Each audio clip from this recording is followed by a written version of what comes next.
Low-key, one of my favorite things that happens at a wedding weekend is the night before the wedding, if you're not hosting something, or maybe you have like a small rehearsal dinner, that everybody that has traveled in just goes to the hotel bar. You get together, it's laid back, it's fun. My husband and I are in Cincinnati for my cousin's wedding, and last night they did this. It's almost like hosting a welcome reception, except for you're not paying for anything. Because everybody's just meeting up at the bar, paying for their own drinks, visiting, having a blast. The couple can come after any of their ceremony rehearsal or rehearsal dinner items that they have going on, and everybody else is just chilling there. It is easily one of my favorite times of a wedding weekend because the stakes are low and there's no stress. You don't have to be dressed up. It's casual. It's fun. So if you have a wedding room block and at your hotel, there is a bar, just invite everybody to the bar and do your due diligence and talk to the hotel beforehand to double check what time the bar stays open so that you can relay that to everyone. Like last night, the bar stayed open till 12.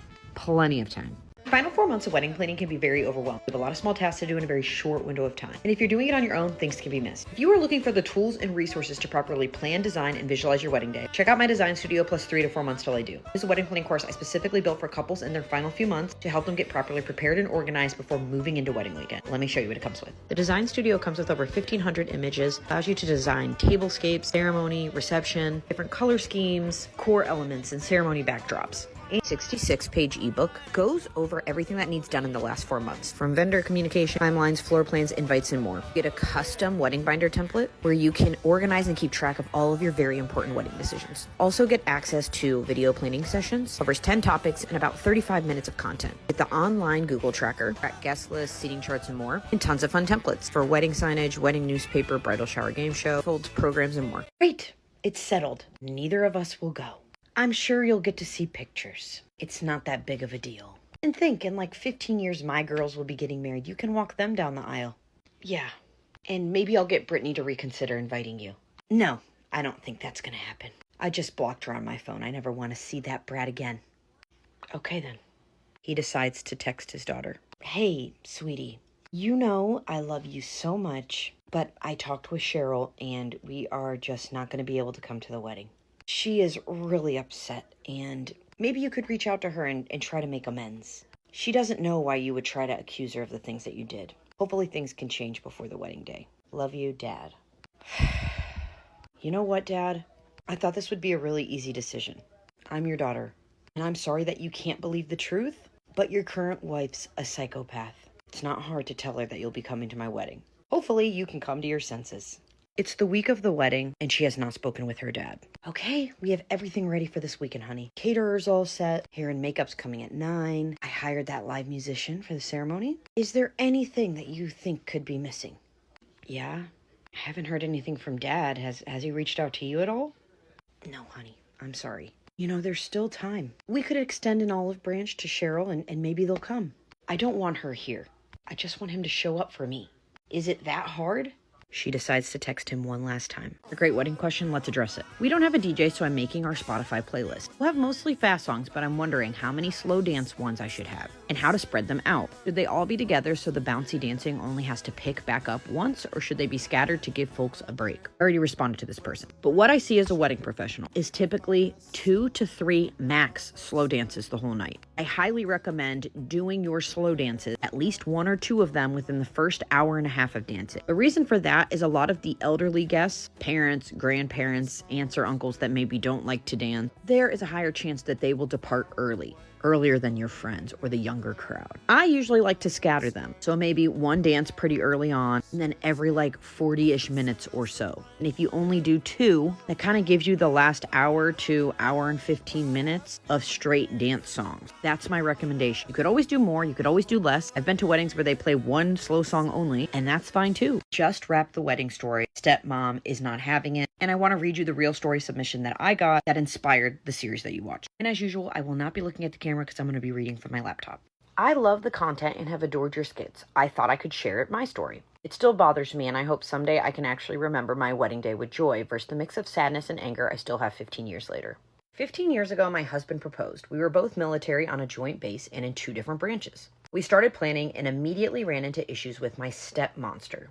My parents had been divorced for several years. My mom was remarried to a wonderful man, but my father remarried a viper. She was 8 years older than me with 2 children. She was jealous of me and anything I purchased, owned, or did. She always had to one-up me.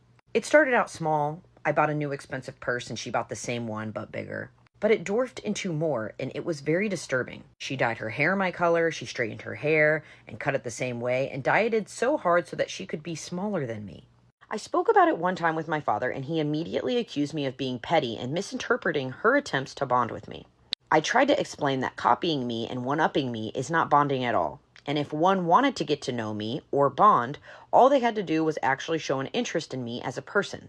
Not what I spent my money on, but he refused to see it and then got it in his head that I must blame her for the divorce that had happened several years earlier. For the record, I did not blame her for the divorce. After this discussion with my dad, I started getting anonymous messages from someone about ruining my wedding. It was very scary enough and disturbing enough that I reported it to my unit. The best way to describe the tone was pure rage and hatred for me. I never accused her directly of these messages, but I knew. I knew because she misspelled the color burgundy. It's a silly thing, I know, but I noticed it during color selections early on that she spelled it burgundy, B-E-R-G-E-N-D-Y. I kept trying to keep my dad a part of this experience, and yes, despite my loathing for his wife, I did choose to keep them involved. It took a lot of patience, and honestly, I had to use my military voice with her many times to stop her from behaving inappropriately. During my first dress shopping experience, she decided that telling my mother about her wild sex life with my father was polite and the respectful thing to do while I was trying dresses on. My stepmother got so mad over so many small things that I was ready to just elope. Then I got orders to deploy. I wasn't even going to be home for my wedding, so we took the opportunity to elope. My dream wedding had turned into a nightmare because of her, and fate had given me a gift, I guess. My mom came through and said, "Let's have the wedding before you go." She opened her backyard that had ocean views. This, of course, infuriated my stepmother. Tons of petty and verbal insults later, I told my dad not to bring her. He then took her side and told me again I needed to get over the divorce. He completely gaslit me and refused to hear that his wife was off the charts crazy. He said he wasn't fine that she wasn't going to be invited. My mother got into it too with them, then my aunt, and then his mother, my grandma. He seriously wouldn't budge. Despite proof of texts, proof of witnesses from his side of the family and my mom's, pictures showing inappropriate behavior, she liked to drink heavily, his response was, "My daughter is a spoiled brat." Well, then came my wedding day, and he never showed up, and my stepfather and mother walked me down the aisle. My husband was so supportive, knowing I was so heartbroken. My father was cut from the will of inheritance from my grandma. His sister cut him off, and we have barely communicated outside of a text after our wedding.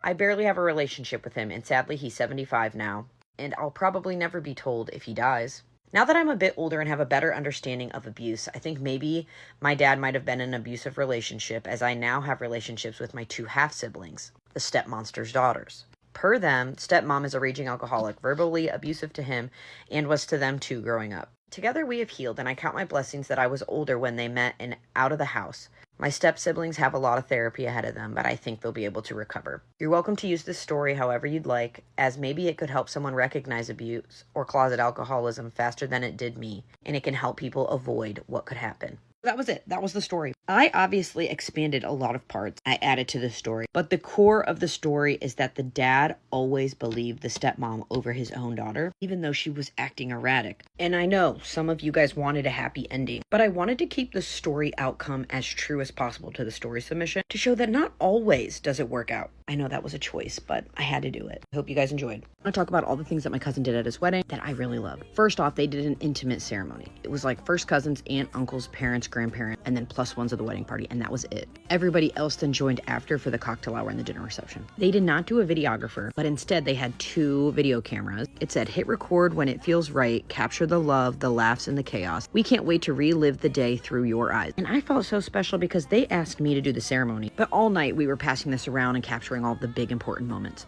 As you can see here, my other cousin has the video camera and is getting the first dance. I shared this yesterday, but they did little champagne bottles at all of the couples attending their wedding that have an upcoming wedding, so anybody that's engaged. And the ribbon said, "You're next." I also want to note that they did a really cute thank you note on the front side of their menu, and then on the back side of the menu it had the buffet, the dessert, and it also had a QR code so you could upload photos all night, which everybody was doing that. They did a linen menu at the bar on both sides, but it had like their signature cocktails, beer, wine, and all the liquor that they were serving. And the mirror said, "It looks like you could use a drink." Very cute. They had koozies up at the bar that you could put on your drink, which I feel like in the Midwest, koozies are such a popular wedding favor. So you could use it during the wedding or you could take it home as a favor. They also had fun props on the dance floor, which if you know me, when I'm at a wedding, I literally don't leave the dance floor except for to get a drink. They had the standard things like the foam stick. They had fat heads of like the bride and the groom. But they also had these bad boys, little tambourines with a C on them because the last name is Coleman. Like also C for Cassie. So I brought that home for my kids. Overall, it was just such a super fun wedding. I always get to enjoy when I attend as a guest, and I had a lot of fun. Maybe too much fun.